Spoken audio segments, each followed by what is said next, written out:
Bank तो बहुत सारा देखने के लिए मिल जाएगा। बहुत सारा बैंक पब्लिक भी है, बहुत सारा बैंक प्राइवेट भी है, बहुत सारा बैंक स्मॉल फाइनेंस बैंक भी है।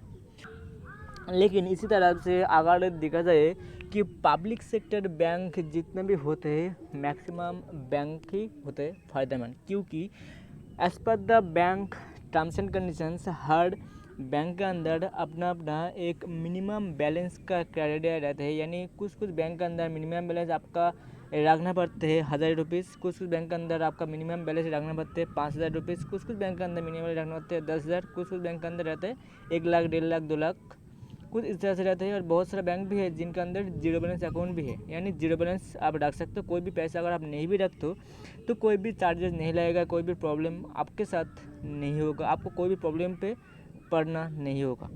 लेकिन अगर बात करें इसी तरह तो बैंक के ऊपर बहुत सारा बेनिफिट्स भी आपको दिया जाता है। जैसे कि अगर मिनिमम बैलेंस का अकाउंट आप खोलते हैं तो मिनिमम बैलेंस के अंदर जो भी बेनिफिट मिलता है जीरो बैलेंस अकाउंट के अंदर ये ज़रूरी नहीं है कि वही सेम बेनिफिट मिलेगा, क्योंकि मिनिमम बैलेंस का अकाउंट का कुछ कैटेगरीज के हिसाब से कुछ भाग है, यानी कुछ डिफरेंस आपको देखने के लिए मिलेगा।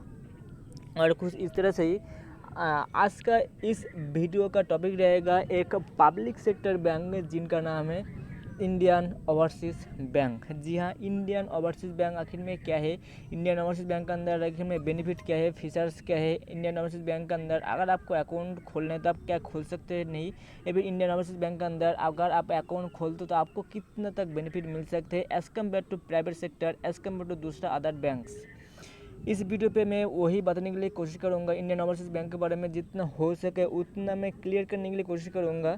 अगर आपको जानना है, अगर आपको इंडियन ओवरसीज़ बैंक के अंदर अकाउंट खोलना है तो सबसे पहले जान लीजिए इनका टर्म्स एंड कंडीशंस क्या है, इनके इंडियन ओवरसीज़ बैंक के अंदर क्या क्या बेनिफिट्स आखिर में आपको मिलेगा। क्योंकि अकाउंट खोलने का तो कोई लिमिट नहीं है आरबीआई की तरफ से, यानी आरबीआई की तरफ से ऐसा कुछ तो नहीं कहा गया है कि आप 10, 20, 15 कुछ अकाउंट रख सकते हो, इससे ज़्यादा आप नहीं रख सकते।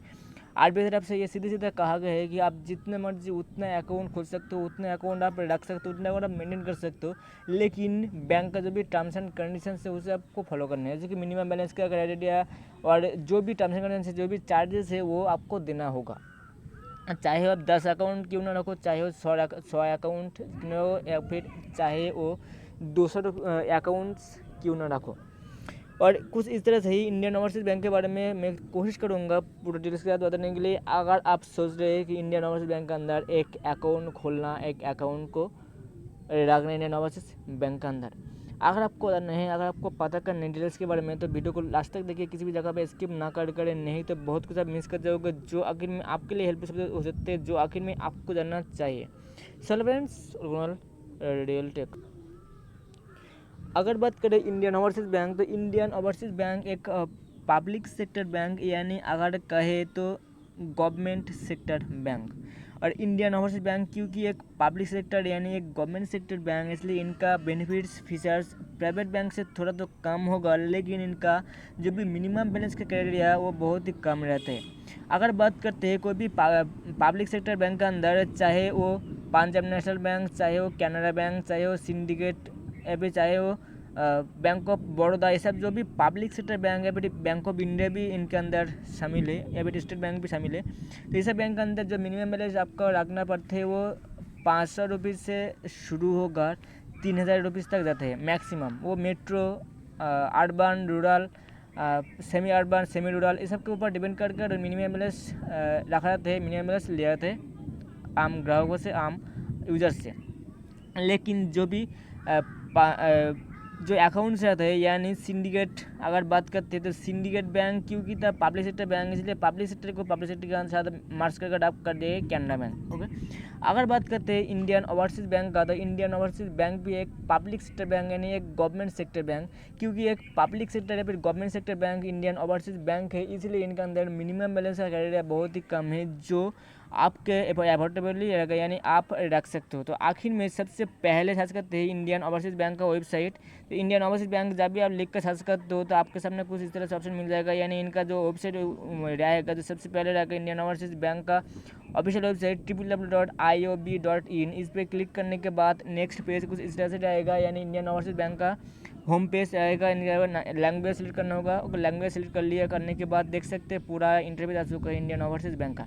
इंडियन ओवरसीज़ बैंक जब भी आप इस जगह पे आते हो तो इस जगह पे कुछ सर्विसेज, कुछ डिटेल्स इस जगह पे लिखा होगा, देख सकते हैं। मतलब इस बैंक के अंदर क्या क्या सर्विस आपको मिल सकते हैं वो सब कुछ इस जगह पे लिखा है। तो आपको ज़्यादा कुछ करना नहीं है, सिंपली नीचे की तरफ अगर आप स्क्रॉल करते हो तो एक ऑप्शन मिल जाएगा ओपन एंड सेविंग्स अकाउंट। ये रहा ओपन एंड सेविंग्स अकाउंट। इस जगह पे आपको सिंपली करना है click. Open and savings account के क्लिक करने के बाद नेक्स्ट पेज आपके सामने आ जाएगा कुछ इस तरह से, जहाँ पे अकाउंट ओपनिंग का फीचर्स शो हो चुका है। इस जगह पे क्या क्या है, यानी किस तरह से आप अकाउंट ओपन कर सकते हो वो सब इस जगह पे लिखा हुआ है। यानी इस अकाउंट के अंदर क्या क्या बेनिफिट, क्या क्या फीचर मिलेगा वो सब कुछ लिखा है। यानी आप ऑनलाइन पे वीडियो के थ्रू अकाउंट खोल सकते हो। जैसे कि इस जगह पे वो क्लियर मेंशन है, people account opening through video के open account your favourite branch digital account open होगा। कोई भी ब्रांच विजिट करने की जरूरत नहीं है। पर्सनल डेबिट कार्ड मिलेगा और चेकबुक भी आप ले सकते हो, अगर चाहते हो तो, नहीं चाहते हो तो नहीं भी ले सकते हो। बाकी कुछ रहेगा, ये अकाउंट खोलने के लिए क्या क्या लगेगा सब कुछ है। तो मैं इंडियन ओवरसीज़ बैंक का अंदर अकाउंट कैसे खोलते हैं वो दिखाऊंगा लाइव प्रूफ, और एक नेक्स्ट वीडियो आएगा जिन पे पूरा लाइव प्रूफ शुरू से लेकर अंत तक दिखाऊंगा कि कैसे इंडियन ओवरसीज़ बैंक के अंदर आप अकाउंट खोल सकते हो। ओके, तो साइड पे रखते हैं। अब बात करें बेनिफिट्स क्या, तो इंडियन ओवरसीज़ बैंक के अंदर अगर आपको अकाउंट खोलने हैं तो आपको कुछ बेनिफिट्स, कुछ फीचर्स देखना होगा। जैसे कि इस जगह पे आपको क्लिक कर आपको देख लेना है। मतलब जो जो फीचर्स हैं, जो जो बेनिफिट्स है, सब इस जगह पे आपको देखने के लिए मिलेगा। तो नॉर्मली इंडियन ओवरसीज़ बैंक के अंदर अगर आपको अकाउंट खोलने हैं तो आपको पूरा डिटेल्स देख लेना है सबसे पहले, उनके बाद ही अकाउंट खोलने हैं। क्योंकि कोई भी बैंक के अंदर अकाउंट जब भी आप खोलते हो तब आप एक बात ध्यान रखना, उसी बैंक का एक मिनिमम बैलेंस का कुछ क्राइटेरिया रहता है। यानी मिनिमम बैलेंस आपको रखना पड़ता है हर बैंक के अंदर। अगर आप मिनिमम बैलेंस तो नहीं रखते हो तो आपके ऊपर चार्ज लिया जाता है आपसे, तो चार्ज लिया जाएगा जो चार्ज बैंक की तरफ से निर्धारित किया जाएगा। और इंडियन ओवरसीज़ बैंक क्योंकि ये पब्लिक सेक्टर बैंक यानी गवर्नमेंट सेक्टर बैंक है, इसलिए इनके अंदर चार्ज तो कम है, मिनिमम बैलेंस भी कम है। लेकिन फिर भी अप्लाई करने से पहले आपको ठीक तरह से देख लेना है। देख लेने के बाद ही आप अप्लाई करिए, क्योंकि अगर आप ना देख कर अप्लाई करते हो तो बहुत कुछ प्रॉब्लम पे आप फंस सकते हो। बाद में आप ही बोल सकते हैं कि इस अकाउंट को खोलना ही फालतू हो गया, क्योंकि इस अकाउंट को खोलने का कोई भी मतलब ही नहीं था मेरा।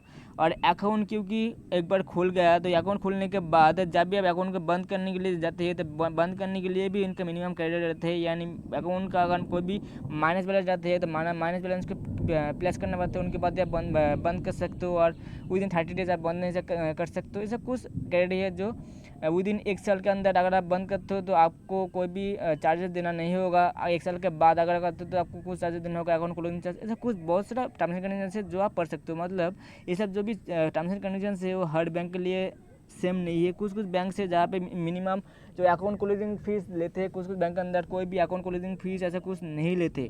और क्योंकि एक पब्लिक सेक्टर बैंक, इसलिए पब्लिक सेक्टर बैंक के अंदर अकाउंट खोलना तो उतना ज़्यादा मुश्किल नहीं होगा, और लेकिन क्लोजिंग के टाइम बहुत ज़्यादा मुश्किल होगा। और आपको भी पता होगा कोई भी बैंक का जो भी पब्लिक सेक्टर बैंक होते हैं, तो पब्लिक सेक्टर बैंक के अंदर जब भी आ जाते हो अकाउंट क्लोज करने के लिए, तब आपके साथ कुछ क्या थे कुछ हरकतें क्या जाते हैं बिना की तरफ से, जो आखिर में एक्सपेक्ट ही नहीं है आपका, क्योंकि आपके ऊपर वो हरकत करना शोभा नहीं देता।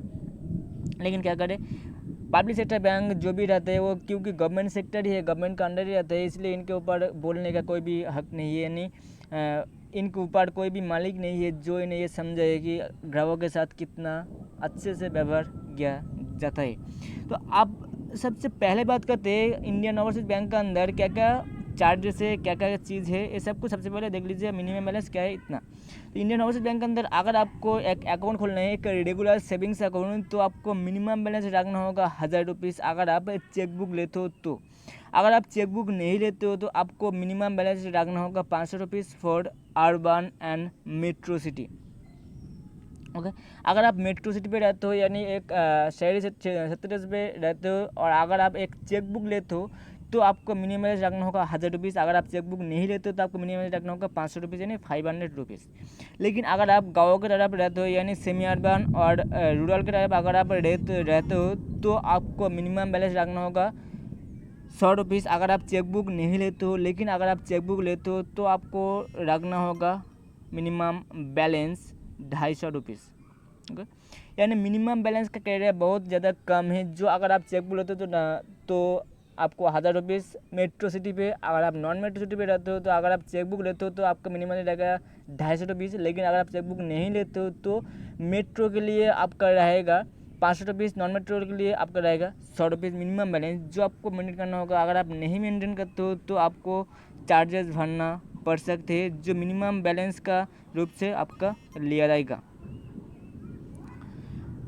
अगर बात करें नेक्स्ट बेनिफिट तो इंडियन ओवरसीज बैंक क्योंकि एक पब्लिक सेक्टर बैंक है इसलिए इनका अंदर आपको डेबिट कार्ड भी मिल जाएगा जो आपको वीसा मास्टर रुपए कुछ भी आप ले सकते हो। अगर आप चाहते हो वीसा लेना तो आप वीसा ले सकते हो, अगर आप चाहते हो मास्टर लेना तो मास्टर ले सकते हो, अगर आप चाहते हो रुपये लेना तो रुपये भी आप ले सकते हो। जो आपका डेबिट कार्ड का लिमिट रहता है वो आपका कार्ड के ऊपर हिसाब से ही डिपेंड करेगा। अगर आप वीसा प्लेटिनम या फिर मास्टर कार्ड लेते हो तो आपका डेली कैश विड्रॉल लिमिट मिलेगा 1 लाख तक, लेकिन अगर आप वीसा क्लासिक या फिर रुपये क्लासिक लेते हो तो आपका डेली कैश विड्रॉल लिमिट मिलेगा 40,000 यानी 40,000 रुपीज़ कैश विड्रॉल लिमिट। अगर बात करते हैं चार्जेस का तो अगर आप इंडियन ओवरसीज बैंक के अंदर अकाउंट खोलते हो तो अकाउंट खोलने के टाइम कोई तो चार्जेस नहीं है, लेकिन जब भी आप इनके अंदर मिनिमम बैलेंस मेंटेन नहीं करते हो तो आपको कुछ ना कुछ चार्जेस भरना होगा जो बैंक के हिसाब से ही डिसाइड करेगा कि कितना रुपीज़ आपको चार्जेस भरना होगा। तो जब भी आप अकाउंट खोले जाते हो तो आप आपसे कौन कौन से डॉक्यूमेंट्स लिया जाएगा वो भी देख लेते हैं। तो सिंपली अगर आप इंडियन ओवरसीज बैंक के अंदर अकाउंट खोल रहे हो ब्रांच पे विजिट कर तो आपको ब्रांच की तरफ से एक एप्लीकेशन फॉर्म दिया जाएगा। उस फॉर्म को आपको फिलअप करना है। फिलअप करने के बाद 2-3 कॉपी कुछ फ़ोटो लगेगा और आपका पासपोर्ट साइज़ जो भी फ़ोटो आप दे सकते हो, आपका पासपोर्ट या फिर ड्राइविंग लाइसेंस या फिर आधार कार्ड जो भी है वो आप दे सकते हो और पैन कार्ड देने के बाद आपका अकाउंट खुल जाएगा। लेकिन अगर आप ब्रांच पे विजिट नहीं करना चाहते तो भी आप अकाउंट खोल सकते हो जो ऑनलाइन पे जाकर आप खोल सकते हो। और इंडियन ओवरसीज बैंक के अंदर कैसे आप ऑनलाइन पे सेविंग्स अकाउंट खोल सकते हो विदाउट ब्रांच विजिट, उनके ऊपर मैं और एक वीडियो बनाऊंगा जिस वीडियो पे मैं कोशिश करूंगा लाइव प्रूफ दिखाने के लिए, लेकिन वो थोड़ा लेट होगा। 1-2 दिन के बाद मेरा और एक वीडियो आएगा जहाँ पे मैं बताऊँगा दिखाऊँगा लाइव प्रूफ कि इंडियन ओवरसीज बैंक के अंदर आप कैसे ऑनलाइन पे अकाउंट ओपन कर सकते हो। लेकिन एक बार ध्यान रखना, अगर आपको ऑनलाइन ओपन करना है सेविंग्स अकाउंट को इंडियन ओवरसीज बैंक के अंदर तो आपका आधार कार्ड के साथ आपका मोबाइल नंबर लिंक होना चाहिए और उसी नंबर पे आपको अकाउंट खोलना है जिस नंबर पे आपका आधार कार्ड लिंक है। अगर आपका नहीं है तो आप ब्रांच विजिट कर सकते हो, अगर आपका लिंक है तो आप घर बैठे खोल सकते हो। उनके ऊपर प्रोसेस के साथ मैं एक वीडियो बनाऊँगा। अब बात करते हैं कौन कौन एलिजिबल। तो एलिजिबल अगर बात करते हैं तो सभी एलिजिबल है, यानी एज ए इंडिविजुअल्स आप खोल सकते हो, एज ए जॉइंट अकाउंट आप खोल सकते हो, as a club, associations, trust, government bodies, societies including cooperatives in educational institute, associations and other non trading organisations. मतलब हर कोई इस अकाउंट को खोल सकते हो, चाहे वो सेविंग्स करंट अकाउंट अगर आपको खोलना है तो खोल सकते हो एज ए इंडिविजुअल। अगर आपको चाहिए तो बिजनेस के नाम पे भी करंट अकाउंट खोल सकते हो और इंडिविजुअल का नाम से तो सेविंग्स अकाउंट खोल ही सकते हैं। अगर बात करें इनका इंटरेस्ट रेट तो इनका इंटरेस्ट रेट भी आपको कुछ अच्छा खासा दिया जाएगा, लेकिन क्योंकि पब्लिक सेक्टर बैंक है इसलिए पब्लिक सेक्टर बैंक के अंदर उतने ज़्यादा इंटरेस्ट आपको देखने के लिए नहीं मिलते। जो आपको इंटरेस्ट रेट वो अप टू जो आपका बैलेंस रहेगा उस बैलेंस के हिसाब से दिया जाएगा जो अप टू 7% तक दिया जाएगा, जो नॉर्मल बैंक के अंदर होते हैं जो एफडी के अगेंस्ट होते हैं, लेकिन नॉर्मल आता है 4% 3% कुछ समथिंग दिया जाएगा, इस हिसाब से दिया जाएगा।